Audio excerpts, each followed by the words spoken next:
यदि आपको हमारे चैनल के नोटिफिकेशंस नहीं मिलते हैं तो इस सब्सक्राइब बटन को दबाने के बाद ये बेल आइकॉन पर ऑल पर ज़रूर क्लिक करें। उत्तर द्रवीय जालिका की सतह पर उपस्थिति के कारण वह खुरदुरी होती है। तो यहाँ पर सही आंसर हो जाएगा राइबोसोम की उपस्थिति के कारण वह खुरदुरी हो जाती है, ऑप्शन नंबर डी। अगला क्वेश्चन देखिए, इसमें पूछा गया निम्नलिखित में से किसके मध्य सिनेप्स अंतराल स्थित होता है। तो सिनेप्स अंतराल जो है दो तंत्रिका कोशिका के मध्य स्थित होता है। अगला क्वेश्चन देखिए, क्वेश्चन नंबर 53, निम्नलिखित में से किसका शरीर सिर से पूंछ तक खंडित होता है। तो सिर से पूंछ तक आपका ऑप्शन नंबर सी जो है वायलिन एनिडेला जाति का जो शरीर होता है सिर से पूंछ तक खंडित होता है। अगला क्वेश्चन देखिए, क्वेश्चन नंबर 54, पौधों के ऊतक कितने प्रकार के होते हैं। तो पौधों के ऊतक 3 प्रकार के होते हैं। यहाँ पर ऑप्शन नंबर ए सही आंसर हो जाएगा। अगला क्वेश्चन देखिए, एक विशेष कार्य करने वाले समान कोशिकाओं के समूह को क्या कहा जाता है। तो ऊतक कहा जाता है एक विशेष कार्य करने वाले समान कोशिकाओं के समूह को। ऑप्शन नंबर ए ऊतक सही आंसर है। अगला क्वेश्चन देखिए, निम्नलिखित में से किसको कोशिका का शक्ति ग्रह कहा जाता है। बिल्कुल इजी क्वेश्चन है, माइटोकॉन्ड्रिया है ना, सही आंसर हो जाएगा। सूत्र कणिका ऑप्शन नंबर बी यहाँ पर इस प्रश्न के लिए राइट आंसर हो जाएगा। अगला क्वेश्चन देखिए, निम्नलिखित में से किस में कोशिका भित्ति नहीं होती है। तो कोशिका भित्ति यहाँ पर ऑप्शन नंबर डी माइकोप्लाज्मा में कोशिका भित्ति नहीं होगी। ऑप्शन नंबर डी सही आंसर हो जाएगा। अगला क्वेश्चन देखिए, डीएनए का असंक्षिप्त रूप क्या है। तो डीएनए का असंक्षिप्त रूप आपका डीऑक्सीराइबोन्यूक्लिक जो है नाइबोन्यूक्लिक अम्ल। ऑप्शन नंबर डी सही आंसर हो जाएगा डीएनए के लिए। अगला क्वेश्चन देखिए, एक कोशीय जीव कैसे प्रजनन करता है। तो एक कोशीय जीव आपका कोशिका विभाजन के द्वारा प्रजनन करता है। Option number A right answer हो जाएगा। क्वेश्चन नंबर 60, जिन प्राणियों में कोशिकाएं 3 जो है भूरणीय स्तरों में व्यवस्थित होती हैं उन्हें कहते हैं। तो उनको कहेंगे ऑप्शन नंबर सी त्रिकोर की। ऑप्शन नंबर सी यहाँ पर सही आंसर हो जाएगा। ट्रिपोब्लास्टिक सही आंसर है इंग्लिश में। अगला क्वेश्चन देखिए, निम्नलिखित में से कौन सा व्यावसायिक उत्पादन जिलेडियम और ग्रेसिलेरिया से मिलता है जिसका उपयोग सूक्ष्म जीवियों के संवर्धन में तथा आइसक्रीम और जेली बनाने में किया जाता है। तो यहाँ पर सही आंसर हो जाएगा आपका ऑप्शन नंबर ए अगर। ऑप्शन नंबर ए अगर बिल्कुल सही आंसर हो जाएगा। अगला क्वेश्चन देखिए, ग्लाइकोलिसिस का अंतिम उत्पाद क्या होता है। तो ग्लाइकोलिसिस का अंतिम उत्पाद आपका पायरुविक एसिड होता है। Option number C pyruvic acid सही आंसर है। निम्नलिखित में से किस वैज्ञानिक ने पहली बार जीवित कोशिका के लिए प्रोटोप्लाज्म शब्द का प्रयोग किया था। तो सबसे पहले जीवित कोशिका के लिए पुरकिंजे ने प्रोटो जो है प्लाज्म का शब्द का प्रयोग किया था। अगला क्वेश्चन देखिए, लाइसोसोम को उनके डैश की वजह से आत्मघाती थैली के रूप में जाना जाता है। तो लाइसोसोम को हाइड्रोलिटिक एंजाइम के कारण जो है आत्मघाती थैली के रूप में जाना जाता है। क्वेश्चन नंबर 65, निम्नलिखित में से किसकी उपस्थिति के कारण जंतु कोशिका और पादप कोशिका में अंतर होता है। तो जंतु कोशिका पादप कोशिका में अंतर आपको बताया था, ये क्वेश्चन रिपीट हो चुका है। कोशिका भित्ति के कारण option number B right answer हो जाएगा इस प्रश्न के लिए। अगला क्वेश्चन देखिए, निम्न में से एटीपी का कौन सा पूर्ण विस्तार सही है। तो एटीपी का फुल फॉर्म होता है आपका adenosis triphosphate. Option number C ATP का फुल फॉर्म हो जाएगा। क्वेश्चन नंबर देखिए 68, एक इमारत में ईंटें जीवों में डैश के समान होती हैं। तो कोशिकाओं को समान होती हैं एक इमारत में ईंटें, जैसे कि जीवों में कोशिकाएं होती हैं।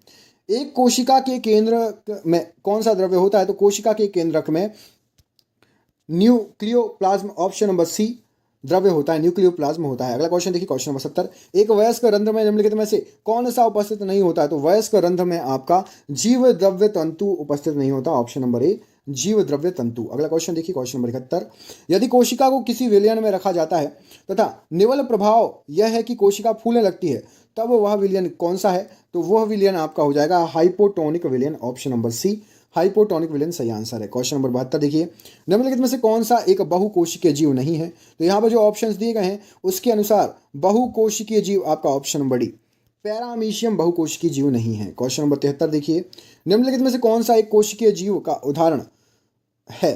तो कोशिकीय जीव का उदाहरण आपको बता दें, यूग्लिना और अमीबा पैरामीशियम ये तीनों हैं।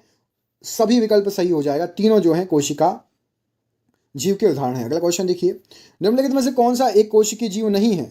तो यहाँ पर एक कोशिकीय जीव आपका ऑप्शन नंबर डी हाइड्रा एक कोशिकीय जीव नहीं है। ऑप्शन नंबर डी यहाँ पर सही आंसर हो जाएगा इस प्रश्न के लिए।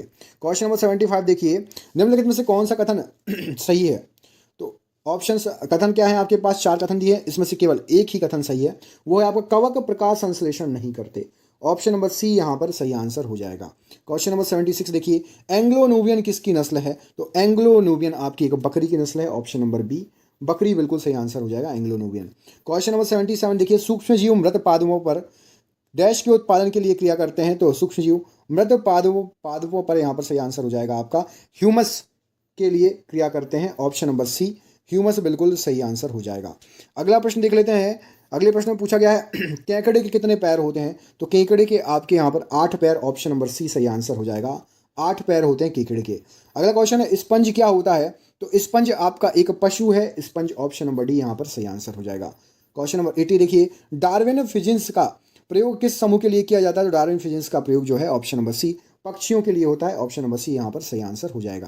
क्वेश्चन नंबर 81 देखिए, निम्नलिखित में से वह प्राणी कौन सा है जिसका स्नायु तंत्र तो है होता है परंतु मस्तिष्क नहीं होता, तो स्टारफिश का स्नायु तंत्र तो होता है लेकिन मस्तिष्क नहीं होता, ऑप्शन नंबर बी सही आंसर है।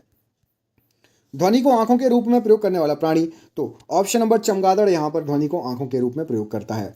क्वेश्चन नंबर 83 देखिए, नरसुरा सार्क में आलिंगक किसके साथ जुड़े होते हैं, तो नरसुरा सार्क में आलिंगक जो है श्रेणीपक के साथ जुड़े होते हैं, option number C right answer हो जाएगा। क्वेश्चन नंबर 84 देखिए, सौर ऊर्जा का सबसे बड़ा यौगिकीकरण फिक्सेटर कौन सा होता है, तो ऑप्शन नंबर हरे पौधे सौर ऊर्जा का सबसे बड़ा फिक्सेटर यौगिकीकरण होते हैं। हार्मोन आमतौर पर किस में नहीं होते, तो हार्मोन आमतौर पर यहाँ पर बिल्ली में नहीं पाए जाते, ऑप्शन नंबर डी बिल्ली बिल्कुल सही आंसर हो जाएगा। अगला क्वेश्चन देखिए, लाख बनाई जाती है, तो लाख बनाई जाती है, ऑप्शन नंबर बी एक कीट से बनाई जाती है लाख। अगला क्वेश्चन देखिए, ऊंट मरुस्थल का जानवर है जो कई दिनों तक पानी पिए बिना रह सकता है, कैसे, तो यहाँ पर सही आंसर हो जाएगा उपयुक्त सभी। उसे पानी की जरूरत कम होती है नहीं होती है, वसा के ऑक्सीकरण के द्वारा शरीर में पानी बन जाता है और उसके जठर के ल्यूमेन की भित्तियां में जलकोश होता है, उपयुक्त सभी सही आंसर है। ओलिव रिडले एक प्रसिद्ध क्या है, तो ओलिव रिडले एक प्रसिद्ध कछुए की प्रजाति है, ऑप्शन नंबर बी सही आंसर हो जाएगा। निम्नलिखित में से कौन सा सर्प विष रहित है, तो विष रहित सर्प आपका सही आंसर हो जाएगा, ऑप्शन नंबर डी अजगर विष रहित होता है, बिल्कुल सही आंसर हो जाएगा। अगला क्वेश्चन देखिए, निम्नलिखित में से कौन सा वास्तविक सर्प नहीं है, तो वास्तविक सर्प आपका कांच सर्प वास्तविक सर्प नहीं है, बाकी समुद्री वृक्ष और अंध सर्प होता है। अगला क्वेश्चन देखिए, एंटीबायोटिक प्रतिजैविक क्या होता है, तो एंटीबायोटिक आपका ऑप्शन नंबर बी यहाँ पर सही आंसर हो जाएगा, किसी सूक्ष्मजीव द्वारा संश्लेषित रसायन जो अन्य सूक्ष्मजीवों से रक्षा करता है।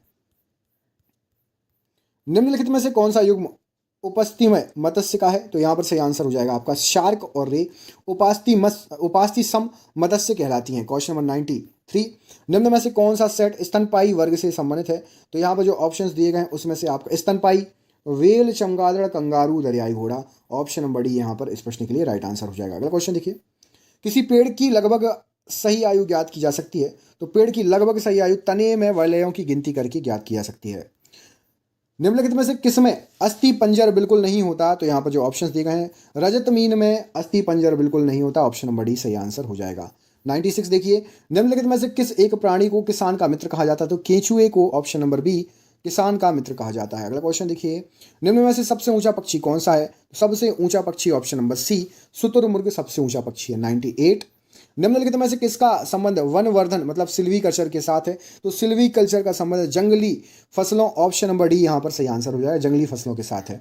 99, निम्नलिखित में से किस एक जीव में पसलियों की संख्या सबसे अधिक होती है, तो पसलियों की संख्या सबसे अधिक होगी आपका सांप में, ऑप्शन नंबर बी सही आंसर हो जाएगा। और ये रहा आज का आपका आखिरी क्वेश्चन, निम्नलिखित में से किस समूह में जानवरों के दांत नहीं होते हैं, तो जानवरों के दांत ऑप्शन नंबर ए मोर, शुतुरमुर्ग और कछुआ, इसमें जानवरों के दांत नहीं होते हैं।